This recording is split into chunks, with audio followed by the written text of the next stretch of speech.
2024년 1월 1일 새해에 깜짝 놀랐습니다.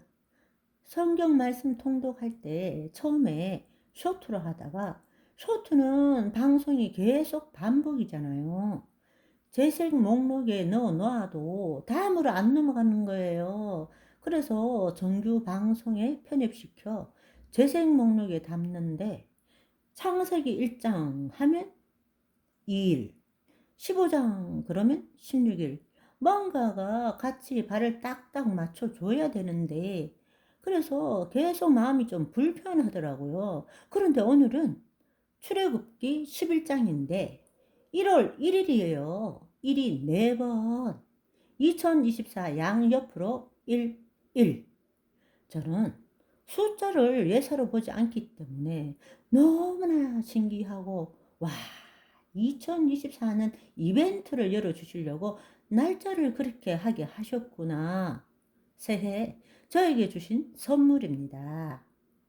제 차번호가 앞자리 세 글자는 잘 모르는데 뒤에가 5999예요. 그래서 내 차 번호를 볼 때마다 우리 하나님 아버지 천부께서 어구구구 내 새끼 하시는 것이 귀에 들리는 것 같아요.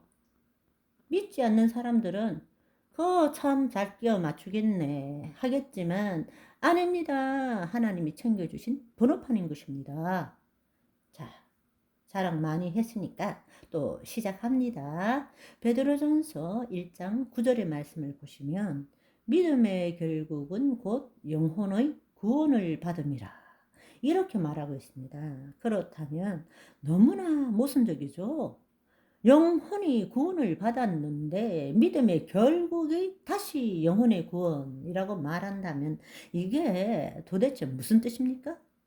너무나 심각한 문제입니다. 그런데 우리는 이 부분에 대해서 제대로 우리가 성경을 보지 않고 그냥 믿기만 하면 구원받고 구원받았으면 천국 간다.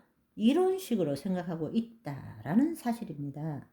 오랜 신학적 전통 어른인 영혼은 결코 분리될 수 없다라는 믿음을 갖고 있습니다. 그러나 여러분들이 이 시간을 통해서 분명히 알아야 될 사실은 히브리어나 헬라어로 만든 성경 그리고 모든 영어 번역본은 영, 스피릿 혹은 혼, 소울로 번역되어 있지 영혼이란 단어 자체가 없다는 것을 아셔야 합니다. 영혼이란 말은 중국 성경과 우리나라 성경에만 사용되고 있습니다. 영혼이란 용어는 없지만 개념적으로 볼 때의 경우에 따라서는 영혼이란 말로 설명은 할 수 있습니다. 그렇지만 영과 혼은 분명히 분리된 실체이지 영혼이 하나라고 볼 수는 없다라는 것입니다. 영혼을 제대로 표현하기 위해서는 영을 나타내는 혼 혹은 영에 속한 혼 이런 의미에서 영혼이란 말은 사용될 수 있습니다. 그러나 다시 한번 말씀드리지만 원본에서는 영혼이라는 말 자체가 없습니다. 스피릿 아니면 소울, 영 아니면 혼 이렇게 표현되어 있다라는 것입니다. 우리의 구원론과 우리 자아의 정체성 그리고 우리가 구원을 이루어가는 지금의 상태를 정확하게 알기 위해서는 먼저 우리는 타락 전 인간, 타락 후 인간, 그 다음에 이 신앙생활 해 나가는 구원을 이루어가는 과정, 그리고 죽음 후의 인간의 상태를 문맥에 따라서 성경은 어떻게 영혼, 몸을 표현하고 있는지를 제대로 알아야 합니다. 단지 영혼, 몸을 현상적으로 규정하는 것이 아니고 우리가 이것을 온전하게 이해하기 위해서는 문법적 해석, 역사적 해석뿐만 아니라 성경을 성경으로 해석하는 정경적 해석이 이 모든 것들을 포함해야 되고 특별히 하나님 나라라는 관점에서 통전적으로 해석하는 것이 절대적으로 필요합니다. 첫 번째, 영혼 몸의 올바른 이해를 위한 첫 번째 키는 성경 원본에는 영혼이란 말이 없으며 영 아니면 혼으로 표현되고 있다는 사실을 여러분들이 아셔야 되는 것입니다.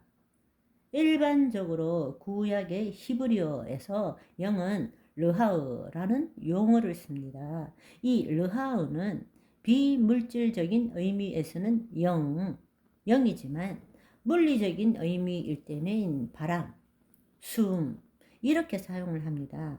이 히브리어의 르하으에 해당되는 용어가 신약의 헬라어로는 푸뉴마라는 뜻이고 영어로 스피릿, 영이라는 뜻입니다. 한편 구약의 히브리어에서 흔히 네페시하야, 앞서 말한 생혼이라는 말을 할 때의 네페시는 숨쉬는 존재에 해당되고 헬라어로는 푸시케, 영어로서는 soul, 우리말로는 혼 이렇게 사용하고 있습니다.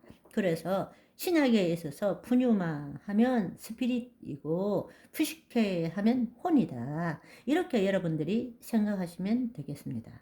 우리가 흔히들 히브리어에서 많이 쓰는 영, 르하으라는 뜻은 우리가 지금 알고 있는 하나님이 생기를 그 코에 불어 넣었다 할 때 그 생기와 동일한 의미라는 것을 아시면 되시고요. 우리가 하나님의 생기가 우리 코에 임함으로써 흙으로 지음받은 우리가 생혼, 살아서 생명 있는 존재가 되었죠. 그래서 하나님의 생명이 있기 때문에 하나님을 나타내는 의식을 갖고 살아가는 존재였습니다. 그러나 우리가 죄를 짓고 타락했을 때 어떤 일이 일어났을까요? 우리가 죄를 짓고 타락했을 때 하나님의 영이 떠났다고 말하고 있습니다. 죄를 짓는 주체는 누구입니까? 그것은 혼, 이 자아의식체인 혼, 자유의지를 가진 혼이 죄를 지은 것입니다.